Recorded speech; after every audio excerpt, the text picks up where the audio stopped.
Hello students, एक test हम आज स्टडी करेंगे जो स्टोन्स की ड्यूरेबिलिटी को और उसके वेदर के इफेक्ट को स्टडी करेगा। और ये टेस्ट जो है वो डिफाइन करेगा कि क्या आप इसको किसी भी बहुत ही लो टेम्परेचर वाले स्पेस पर यूज करेंगे, जगहों पर यूज करेंगे तो उसका परफॉर्मेंस कैसा रहेगा। इसको हम कहते हैं फ्रीजिंग एंड थॉइंग टेस्ट। जैसा कि नेम सजेस्ट कर रहा है कि यहाँ पर एक साइकिल फ्रीजिंग का भी है और एक थॉइंग का है। फ्रीजिंग मतलब ये बिल्कुल ही लो टेम्परेचर तक लेके जाएंगे स्टोन को, और थॉइंग मतलब उसको हम वार्म करेंगे, गर्म करेंगे। तो हम क्या करेंगे ऐसे केस में, हम सैंपल लेंगे, स्पेसिमेंस लेंगे स्टोन के, इसको लेंगे हम, और इसको हम क्या करेंगे, will keep it immersed for 24 hours in water. तो सैंपल लिया आपने, उसको वाटर में इमर्स करके 24 आवर्स रख दिया। अब इसमें क्या हुआ, इसमें जितने भी पोर्स थे उन सब ने वाटर को एब्जॉर्ब कर लिया। एब्जॉर्ब कर लिया पूरे पोर्स ने, तो वाटर पूरा सैचुरेटेड हो गया स्टोन।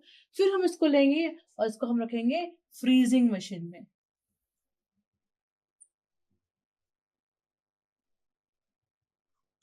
फ्रीजिंग मशीन में रखेंगे, और इस फ्रीजिंग मशीन का या फ्रीजिंग सॉल्यूशन में रखेंगे या फ्रीजिंग मिक्सचर में रखेंगे, जिसकी कैरेक्टरिस्टिक क्या होगी कि वहां पर टेम्परेचर कितना होगा, टेम्परेचर होगा -12 डिग्री सेंटीग्रेड।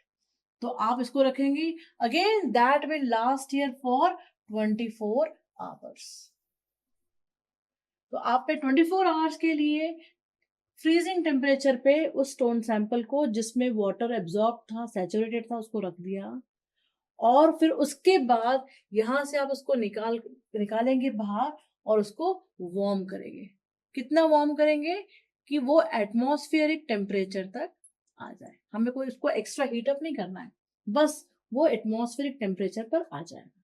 ओके। अब ये प्रिकॉशन रखना है कि जब हम वार्मिंग कर रहे हैं तो वहां पे एक्सेसिव सनरेज नहीं आना चाहिए, वहां पे विंड नहीं आना चाहिए, वहां पे रेन नहीं आना चाहिए। नहीं तो वो जो है, जो अमाउंट ऑफ वाटर उसने सैचुरेशन में यूज किया था, उसको ड्रास्टिकली चेंज कर देगा। तो उसको आपको शेड में करना है।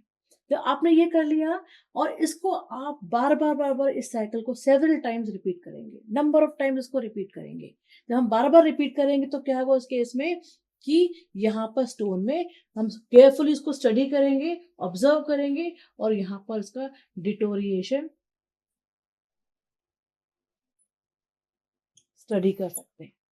तो मेन इसमें क्या फीचर समझ में आ रहा है हमको, कि पहले स्पेसिफिक वाटर को हमने 24 आवर्स के लिए वाटर में रखा, तो उसमें जो भी अगर कहीं होल्स हैं, उसकी पोरस नेचर है, तो वाटर को एब्जॉर्ब कर लेगा। जब एब्जॉर्ब कर लिया, उसी सैंपल को आपने फ्रीजिंग मशीन में रखा, तो फ्रीजिंग मशीन में उस वाटर, जो एब्जॉर्ब वाटर था, वो फ्रीजिंग टेम्परेचर पर है। ये टेम्परेचर 4 डिग्री सेल्सियस से कम है, जहां पर ये जो वाटर यहाँ पर है वो आइस में कन्वर्ट हो जाएगा। और हम सबको पता है कि जो आइस का वॉल्यूम है वो वाटर के वॉल्यूम से ज्यादा होता है। तो वो अगर किसी फिशर में या किसी क्रैक में या किसी पोर में है, तो वहां जाके वो अपने वॉल्यूम को इंक्रीज करेगा, जैसे ही आइस के फॉर्म में होगा। तो क्या होगा, जो भी अगर ब्रेकेजेस होना है उसमें, तो उसके पोर्स जो है वहां पर ब्रेकअप हो जाएंगे। अगर क्रैक है तो क्रैक बड़ा हो जाएगा। एंड अगेन जैसे ही आप इसको वार्म टेम्परेचर पे लेके आए, इसको एटमॉस्फेरिक टेम्परेचर पे अगर लेके आएंगे, तो क्या हो जाएगा, वो पूरा आइस जो है फिर से डिजोल्व होके पिघल के वाटर के फॉर्म में आ जाएगा। लेकिन इस एक प्रोसेस में क्या हुआ कि मान लीजिए एक क्रैक था जो कुछ ऐसा था, वहां पे यहाँ पे जब आइस यहाँ पे फॉर्मेशन हुआ, तो ये क्रैक का जो है साइज बढ़ गया। अब ये कैसा हो गया, ये और डीप हो गया ऐसा। अब फिर नेक्स्ट साइकिल में फिर यहाँ तक पूरा आइस फॉर्मेशन हो जाएगा, और जब इसमें आइस फॉर्मेशन होगा तो ये क्रैक को और चौड़ा करेगा। और थर्ड, ये बहुत माइक्रोस्कोपिक लेवल पे बता रही हूँ मैं आपको, ये क्रैक जो है फिर और फर्दर बड़ा हो जाएगा।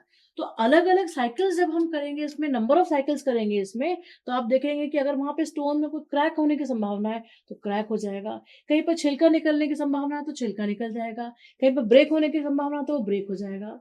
तो फ्रीजिंग एंड थॉइंग टेस्ट हमको बताएगा कि अगर किसी स्टोन को हमें बहुत ही ड्रास्टिक टेम्परेचर्स पे रखना है, बहुत लो और नॉर्मल टेम्परेचर के बीच में यूज़ करना है, तो उस केस में उसमें किस तरह का डिटोरिएशन होगा, ड्यूरेबिलिटी कैसे डिक्रीज़ होगी, वो हम इस टेस्ट के थ्रू देख सकते हैं।